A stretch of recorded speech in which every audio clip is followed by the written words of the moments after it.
নমস্কার। আশা করছি আপনারা প্রত্যেকে খুব ভালো আছেন।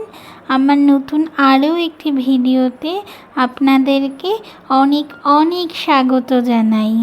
আজ রবিবার, যাচ্ছি দেওরের বাড়ি।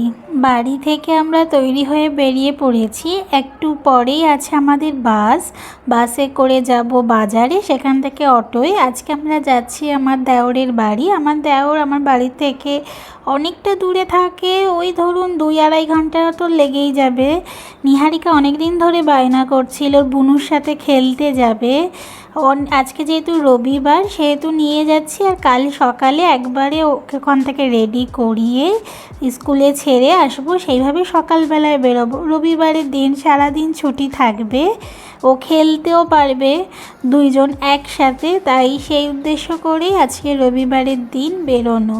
তাছাড়াও কিছুদিন আগেই আমার নন্দে জামাই এসেছিলেন, তো উনি এতদিন এখানে ছিলেন, 2 দিন হলো আমার দেওরের বাড়ি গেছে। তাই ওরও ভালো লাগছে না, কারণ আমার নিহারিকা ছোট থেকে খুব লোকজন পছন্দ করে। যেহেতু পিসেমশাই চলে গেছে, ওরও আর এই বাড়ি মন টিকছে না, ওকে বুনুর বাড়ি যেতেই হবে।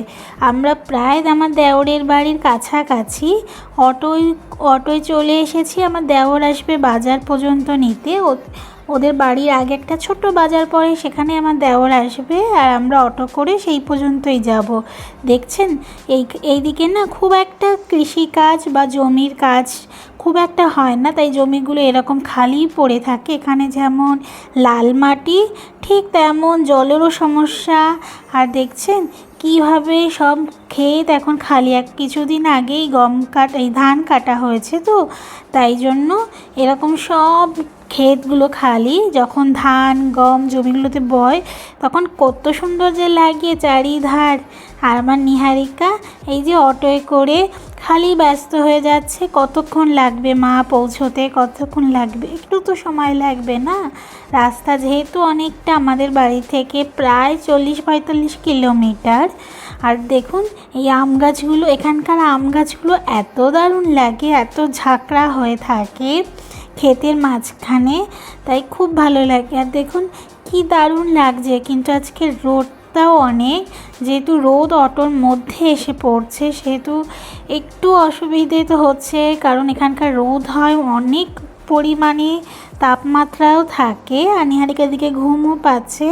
আজকে নিহারিকার বাবা আসেনি, আর নিহারিকার বাবা আসবে রাত্রের দিকে। আমরা আগে যাচ্ছি একটু দিন থাকতে, মানে সকালই যাচ্ছি, যেহেতু সারাটা দিন যাতে খেলতে পারে নিহারিকা।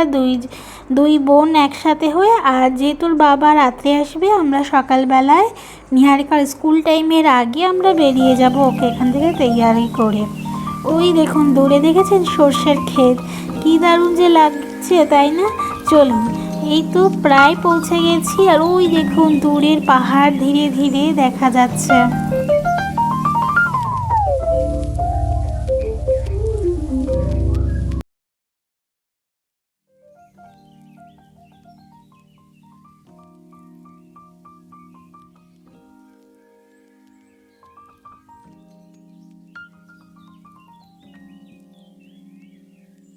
পৌঁছে গেছি। এই দেখুন, দেখেছেন খেলায় একদম মত্ত হয়ে গেছে। এখনও ঠান্ডা অতিরিক্ত, আর এখনও পর্যন্ত এখানকার ঠান্ডাগুলো অনেক পরিমাণে। এখন প্রায় বিকেল হয়ে গেছে, তাই এই যে এসছি, কিন্তু এদিকে খুব একটা রোদ নেই, আবার হাওয়াও চলছে ফুরফুর করে, কি ভালো লাগছে। দেখছেন আমার দেওরের ঘরের পাশেই জমিটা খালি ছিল, সেখানে টুকিটাকি সর্ষে আলু আরও টুকিটাকি কত কিছু লাগিয়ে দিয়েছে, পেঁয়াজ রসুন, ওই দেখুন আদা, কী দারুণ লাগছে, হলুদ, তাই না? এরকম একটু জায়গা থাকলে। চলুন ওই ধারে যাই। এই যে হচ্ছে আমার দেওরের বাড়ির পেয়ারা গাছ। এখন আমরা পেয়ারা পারবো। গাছে এখন নেই, কিছুদিন আগে অনেক ছিল, তবু আমি 2টো দেখতে পেয়েছি। পেয়ারা তো খেতেই হবে, তাই না? তাই পেয়ারা পারতে গিয়ে লাঠি খুলে গেছে। এবার এসছি আমার দেওরের ঠিক বাড়ির পাশের বাড়িটাতে।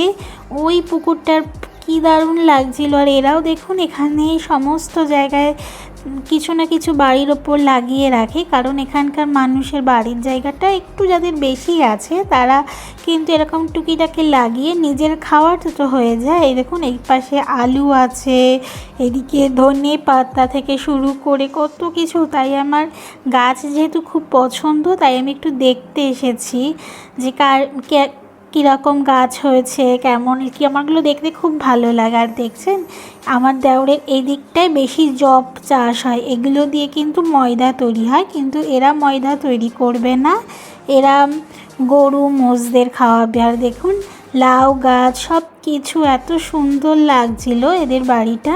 চলুন ঘরে যাই, দেখি সবাই কি করছে। অনেকক্ষণ বেরিয়েছি।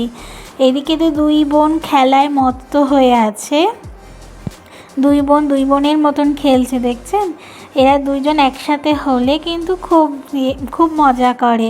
আচ্ছা এবার বলি, আমার নিহারিকা থেকে আমার দেওরের মেয়ে, এরা দুই বোন 1.5 মাসের ছোট বড়, খুব বড় ছোট না, 1.5 মাসেরই ছোট বড়, কিন্তু এদের মিল, এদের তাল। ও যেমন দিদি বলে, নিহারিকা তেমন বুনু বলে। এদের মধ্যে অনেক ভাব, এরকমই থাক দুই বোনের সম্পর্ক সারা জীবন। আর আমার নিহারিকা ওকে বুনু বলতে পারে না, যখন একটু ছোট ছিল, এখন তো বলতে পারে, কিন্তু এখনও যখন ছোট ছিল তখন বুনু ডাকটা দিতে পারতো না, তখন বুবু বলতো, তাই সেই বুবুর ডাক আজও ডাকে। আর এনাকে যারা দেখছেন, ইনি হচ্ছে আমার বড় ঠাকুর জামাই, কিছুদিন আগে কলকাতা থেকে এসেছেন আমাদের বাড়ি।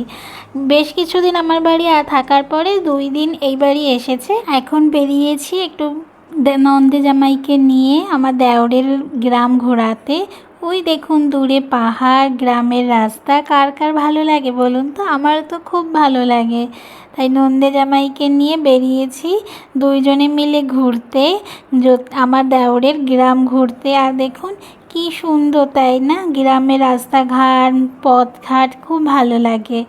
এখন রাত হয়ে গেছে, ঘরে চলে এসেছি। দুই বোন আজকে অনেক মজা করেছে, এখনও দেখছেন মজা করছে।